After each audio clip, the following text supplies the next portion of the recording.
Have you ever asked yourself why, despite all the spiritual books, meditation apps, retreats and gurus, true awakening still feels so far away? Have you ever felt like no matter how much you study, practice or seek, something essential remains out of reach? Could it be that the real obstacle isn't knowledge or access but something subtler, something closer? Welcome back, dear friends. I'm so glad you're here with us again. Today we are delving into one of the deepest mysteries of our time. Why is enlightenment so rare today? Why do we, with all our resources and information, still struggle to break through the illusions of ego, suffering and attachment? This video isn't about criticizing our efforts. It's about uncovering the invisible barriers within ourselves. It's about discovering how our minds, conditioned by modern life, may be blocking the very freedom we seek. And most importantly, it's about reconnecting with the ancient wisdom that points us home. Let's begin with a powerful truth. Enlightenment is not far. It has never been far. In fact, it is closer than your breath, closer than your thoughts, closer than your identity. But it is covered by lies, by fear, by habits, and by misunderstanding. The modern world is louder than ever. We wake up to notifications, scroll through endless feeds, juggle deadlines, and survive on fragmented attention. In such a world, the mind becomes fractured. Even when we sit to meditate, part of us is still checking emails, planning tomorrow, reliving yesterday. This is not presence. This is simulation. Presence is the gateway to awakening. Without it, all techniques become mechanical. The path becomes performance. One of the greatest spiritual teachers of our time once said, "Enlightenment is not an achievement. It is the shedding of what is false." That's the heart of this message. We don't become enlightened, we stop being distracted. Let me tell you a story. There was a woman named Eileen who spent years hopping from one spiritual path to another. She practiced yoga, chanted mantras, read hundreds of books, and even traveled to India in search of a teacher. She collected mala beads, sacred tattoos, and workshop certificates. But inside, she felt the same. Unfulfilled, restless, always looking. One evening, after a long day of seeking, she sat by a lake in silence. No book, no guide, just the sound of water. Something inside her finally stopped. She watched the reflection of the moon on the surface and whispered, "I don't want more teachings.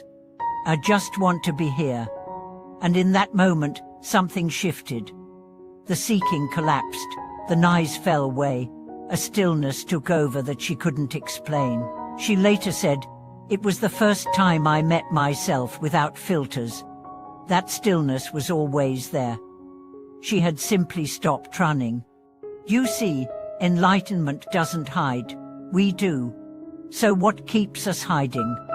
First, the modern mind has become addicted to concepts. We think that by understanding spirituality intellectually, we have embodied it. But awakening is not an idea, it is an experience. You cannot think your way into presence. You have to feel your way, surrender your way, breathe your way. Second, we are obsessed with becoming more healed, more evolved, more spiritual. But this becoming mindset reinforces the illusion that you are not already whole, that you are not already enough.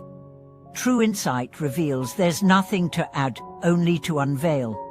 Third, the ego has learned to wear spiritual clothing. It says, "Look how awakened I am." It seeks praise for how humble it is. It posts photos of meditation cushions and quotes from sages, but real enlightenment is invisible. It doesn't need to be announced. It shows itself through kindness, presence, and freedom from the need to impress. Now let's go deeper. Enlightenment is not about having no thoughts. It's about not being trapped by them. It's not about having a perfect life. It's about not being ruled by pleasure and pain.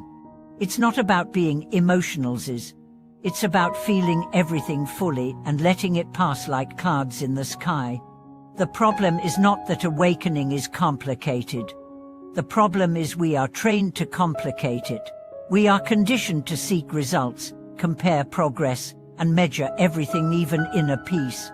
But the moment you stop measuring, you begin living. Let's talk about the heart, because awakening is not just a mental shift, it is a total reorientation of being. It starts with the heart remembering what it already knows, that love is not a transaction, but your nature. That peace is not a destination, but your origin. There's a Zen story of a student who asked his master, "What is enlightenment?" The master replied, "When hungry, eat. When tired, sleep." The student frowned, "But we all do that." The master smiled, "No, when you eat, your mind is elsewhere. When you sleep, you dream of tomorrow. Eat and only eat, asleep and only sleep. This is presence, simple, sacred, undivided." Modern seekers often chase exotic experiences, thinking awakening will come with fireworks, but often, it comes as a whisper. A subtle recognition that this moment, this breath, this heartbeat is complete. If you're still waiting for awakening to feel like a movie scene, you'll miss it every day. So how can we begin to walk the path with more sincerity? We start by simplifying. Strip away the noise, the endless techniques, the spiritual consumerism. Ask yourself, what brings me back to now? What helps me love better? What makes me more honest? Then, we soften. Instead of trying to break through, we allow ourselves to dissolve. Like a drop returning to the ocean. You don't need to climb a mountain. You need to stop clinging to the idea that you are separate from it. Next, we surrender. Not in defeat, but in openness. We stop insisting that awakening happen our way. We let life guide us. Every irritation becomes a teacher. Every setback, a mirror. Every moment, a chance to return. And finally, we trust. Trust that the path is already unfolding, that you are already being led, that what you are seeking is seeking you, not through effort, but through alignment. There is nothing wrong with modern tools, apps, retreats, books, but they are signposts, not the road. Don't worship the finger, look where it points. The truth is closer than close. It lives beneath the stories you tell yourself, beneath your roles, goals, identities. It is silent, spacious, and waiting. And every time you return to breath, to presence, to gratitude, you remember.